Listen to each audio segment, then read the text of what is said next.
হাসিনার পলায়নের 1 বছর হবে কিছুদিন পরেই। আর মাত্র 2 সপ্তাহ পরেই আসবে আবু সাইদের শহীদ মৃত্যুর 1 বছর। তারপর একে একে শুরু হবে শহীদের কাফেলা। ওয়াসিম, মুগ্ধ, ইয়ামিন, আনাস সহ হাজারো শহীদের কাফেলা। কয়েক মাস পরেই হবে নির্বাচন, নতুন সরকার ক্ষমতায় আসবে। কিন্তু প্রশ্ন হচ্ছে, আমরা কি হাসিনার ফ্যাসিবাদী শাসনের অবশেষ সরাইবার পারছি? এক ভয়ঙ্কর রক্তাক্ত মরণপণ লড়াইয়ের পর আমরা হাসিনাকে বিতাড়িত করতে পারছিলাম। আজ 1 বছর পরে আমরা হাসিনার শাসনের অবশেষ কি দূর করতে পারছি? এই বিরাট প্রশ্নের মুখে দাঁড়াইলে আমরা বিহ্বল হয়ে যাই। না, পারি নাই। কেন পারি নাই? আর কি করলে এখনো এটা পারা সম্ভব, সেটা নিয়ে আজকের আলাপ। আজকের আলাপের লক্ষ্য হাসিনা পলায়নের বর্ষপূর্তিতে ফ্যাসিবাদের শেষ চিহ্ন মুছে দেওয়া। আসেন আল্লাহর নামে শুরু করি। পুরা বিষয়টা বোঝার জন্যে, পুরা পরিকল্পনা, পুরা স্ট্র্যাটেজি বোঝার জন্য, কেন এই স্ট্র্যাটেজি নিয়ে আসছি সেই জন্য আমাদের একটু পিছনে ফিরে যাইতে হবে। পুরা ব্যাপারটা না হলে আমরা বুঝতে পারবো না। আপনারা নিশ্চয়ই জানেন, আওয়ামী লীগের কর্মীদেরকে 1971 সালে মুজিব বাহিনীতে যুক্ত করে ইন্ডিয়াতে ট্রেনিং করানো হয়। ছাত্রলীগের নেতাকর্মীরাই মুজিব বাহিনীর প্রশিক্ষণের সুযোগ পাইত। নেতৃস্থানীয় ছাত্রলীগ নেতাকর্মীদের প্রশিক্ষণ দেওয়া হইতো দেরাদুনে, উত্তরপ্রদেশের। আর সাধারণ কর্মীদের প্রশিক্ষণ দেওয়া হয়েছিল আসামের হাফলং প্রশিক্ষণ কেন্দ্রে। এই দুই প্রশিক্ষণ কেন্দ্র সহ মুজিব বাহিনীর সামগ্রিক কার্যক্রম পরিচালিত হইত মেজর জেনারেল SS উবানের নেতৃত্বাধীন স্পেশাল ফ্রন্টিয়ার ফোর্স এবং রয়ের তত্ত্বাবধানে। এখানে শুধু অস্ত্র চালানোর প্রশিক্ষণই দেওয়া হতো না, রাজনীতি প্রশিক্ষণ দেওয়া হইতো। বাংলাদেশ রাষ্ট্র হিসাবে কেমন হবে সেইটার প্রশিক্ষণও দেওয়া হইতো। মুজিব বাহিনীর 4 কমান্ডার ছিল, এই যে দেখেন উবানের সাথে বসে আছে। তারা তাদের পিতৃপ্রদত্ত নামটাও বদলায় ফেলছিল। শেখ মনির নাম ছিল মনি দে, তোফায়েল আহমেদের নাম ছিল টিকে রায়, আব্দুর রাজ্জাকের নাম ছিল রাজেন্দ্র, আর সিরাজুল আলম খানের নাম ছিল সরোজ কুমার। আওয়ামী লীগের যে মুখপাত্র ছিল বাংলার বাণী, সেটাও কলকাতা থেকেই ছাপানো হইতো প্রথম। টেকাও দিত এই এই মুজিব বাহিনী পরে রক্ষী বাহিনীতে রূপান্তরিত হয়। 111-এর জেনারেল মাসুদউদ্দিন চৌধুরী রক্ষী বাহিনী থেকে আসা। এই মুজিব বাহিনী বাংলাদেশের রয়ের প্রশিক্ষিত প্রধান রাজনৈতিক শক্তি। বিজেপির যেমন RSS, ঠিক তেমনি বাংলাদেশ আওয়ামী লীগের মুজিব বাহিনী। মুজিব বাহিনীর সদস্য কে ছিল সেটা দিয়ে বুঝতে পারবেন আওয়ামী জামানায় কার কত পাওয়ার ছিল। আওয়ামী লীগের কোর পাওয়ার হাউসে মুজিব বাহিনীর সাথে সংশ্লিষ্ট না হইলে আপনি স্পেসই পাবেন না।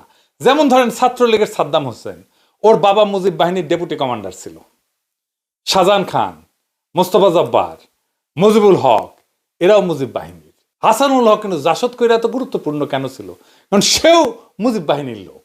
এই মুজিব বাহিনী জাসদে রূপান্তরিত হয়। এই জন্যই বলা হয় জাসদ রয়ের বিশেষ কোনো পারপাস সার্ভ করার জন্য তৈরি করা হয়েছিল। জোকার হামিদ মুজিব বাহিনীর লোক ছিল, সুপ্পু মুজিব বাহিনীর লোক ছিল। হাসিনা মুজিব বাহিনীর বাইরে কাউরে প্রেসিডেন্ট বানাইতো না শেষ দিকে। এই সুপ্পু এখনো আছে, এখনো সে বাংলাদেশের প্রেসিডেন্ট হইয়া এস আলমের কর্মচারী ছিল। মালয়েশিয়া আর দুবাইয়ের রেসিডেন্ট কিন্তু সুপ্পু একটা 3rd ক্লাস বটতলার উকিল ছিল। ওই হাসিনার পাশ হইয়া সালাম করতো, পাশ হইয়া পদধূলি নিত রেগুলার দেখা করতে গেলে। এটাই হারামজাদার কাছে শোনেন, নিজের মুখে শুনেন। গত 3 মাস ধরে মাননীয় প্রধানমন্ত্রীকে সালাম করতে গেলে উনি আমার সালাম নিতেন না। তা আমি দেখতাম যে ওনার চরণের ধুলো আমি পাই না। আমার মিশ্র প্রতিক্রিয়া হচ্ছিল যে উনি কেন আমার সালাম নেন না। না, থাক থাক বলে। শুনিছেন কি মাল? এখনো বাংলাদেশের প্রেসিডেন্ট হয়ে আছে। এই হারামজাদার অধীনে আমাদের আগামী নির্বাচন হবে, কি তামাশা! আমাদের পরবর্তী সরকার শপথ নেবে, কি মহা তামাশা! আগামী জাতীয় সংসদের প্রথম অধিবেশনে সে বক্তৃতা দেবে, আর আমাদের নবনির্বাচিত সংসদ সদস্যরা এর ভাষণের উপরে ধন্যবাদ প্রস্তাব আইনা বক্তৃতা করবে। হায় হায়, এই ছিল আমাদের কপালে। সে ছাত্রলীগ করত, সে গর্ব ভৈরা বলে, শুনেন। আপনি কি রাজনীতি করতেন? আমি বললাম, জি মাননীয় প্রধানমন্ত্রী, আমি ছাত্রলীগ করতাম। যেই বর্বর দল, যেই মাফিয়া গুন্ডা বাহিনী আজকে নিষিদ্ধ, ওরে 5ই আগস্টে পাছায় লাথি দিয়া ভাগায় দেওয়া উচিত ছিল, সেটা হয় নাই। সেটা না হওয়ার কি সমস্যা হয়েছে আপনারা পদে পদে বুঝতে পারতেছেন। কোনো কিছু করা যাচ্ছে না, না জুডিশিয়ারিতে, না আর্মিতে, না প্রশাসনে, না পুলিশে, কোথাও না। জুলাই সনদ করা যাইতেছে না, সংস্কার করা যাইতেছে না, সবকিছুর পিছনে এই সুপ্পু। এই অন্তর্বর্তীকালীন সরকার কোনো কার্যকর নিয়ন্ত্রণ প্রতিষ্ঠা করতে পারতেছে না। প্রশাসনের উপরে, ব্যুরোক্রেসির উপরে, স্টেটের উপরে, রাষ্ট্রের উপরে এই অবস্থা চলতে পারে না। এই অবস্থা আশু পরিবর্তন দরকার, যেন বিপ্লবের অসমাপ্ত কর্তব্য সম্পন্ন করতে পারি। একটা কাজ করলেই সেটা সম্পন্ন হইতে পারে।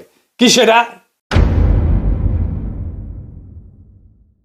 রয় ট্রেনিং প্রাপ্ত ইন্ডিয়ার খাস দালাল হাসিনার পায়ের ধুলি নেওয়া থার্ড ক্লাস বটতলার উকিল, দুবাই মালয়েশিয়ার রেসিডেন্ট এস আলমের সাবেক কর্মচারী সুপ্পুরে পাছায় লাথি দিয়া বঙ্গভবন থেকে বাইর করে দেওয়া। এখন প্রশ্ন আসবে, কে হবে প্রেসিডেন্ট বাংলাদেশের? খুবই গুরুত্বপূর্ণ প্রশ্ন। এটার উত্তর আমাদের জানা আছে। কি সেই উত্তর? একজনই আছেন বাংলাদেশের প্রেসিডেন্ট হওয়ার যোগ্য, তিনি বেগম খালেদা জিয়া, যিনি আমাদের ইতিহাসের মহানায়ক, যিনি আমাদের প্রজন্মকে শিখাইছেন মাথা উঁচু করে লড়াই করতে, যিনি বলছিলেন ওদের হাতে গোলামির জিনজির, আমাদের হাতে স্বাধীনতার পতাকা, যিনি দল মতের ঊর্ধ্বে উঠা আজ জাতীয় ঐক্যের প্রতীক হয়েছেন।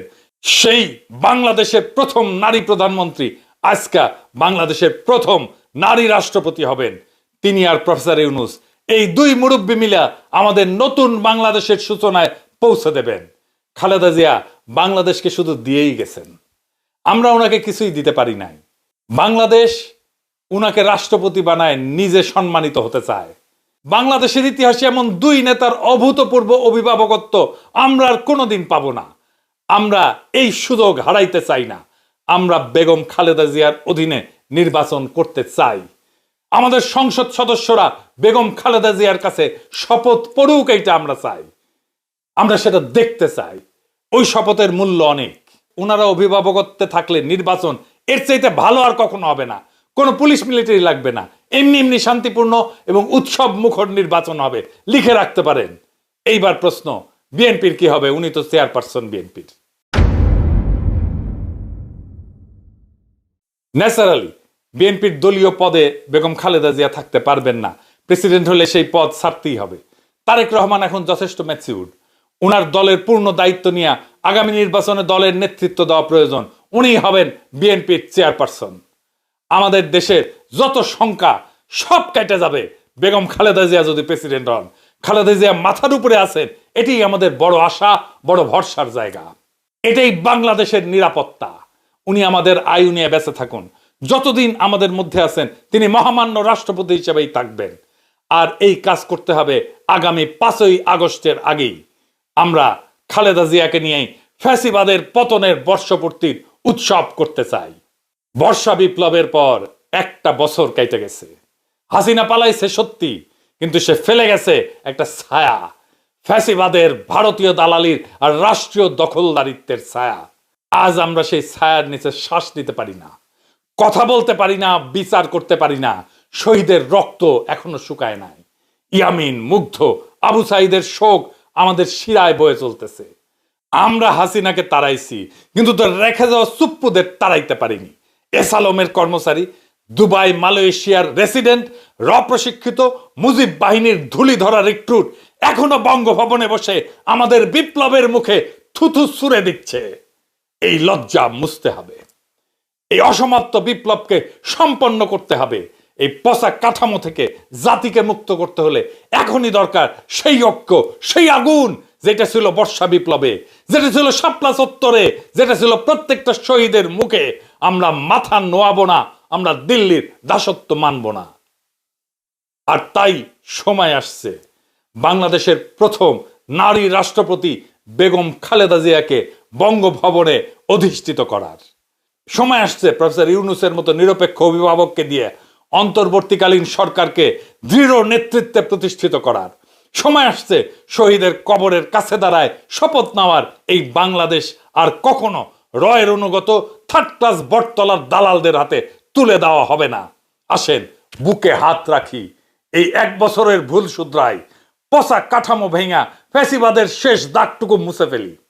শহীদের রক্ত, আমাদের মা বোনদের কান্না আর আগামী প্রজন্মের মুক্ত নিঃশ্বাস, এই 3টা জিনিস আমাদের তাড়না দিক, আমাদের সাহস দিক, আমাদের পথ দেখাক। এইবার আর থামানা, এইবার বিজয়ের শেষ প্রান্তে পৌঁছানো দরকার। বাংলাদেশ বাঁচবে, বাংলাদেশ জায়গা উঠবে, বাংলাদেশ জিতুক। আমরা সবাই চাই বাংলাদেশকে আমরা জিতায়ে ছাড়বো ইনশাল্লাহ। ইনকিলাব জিন্দাবাদ।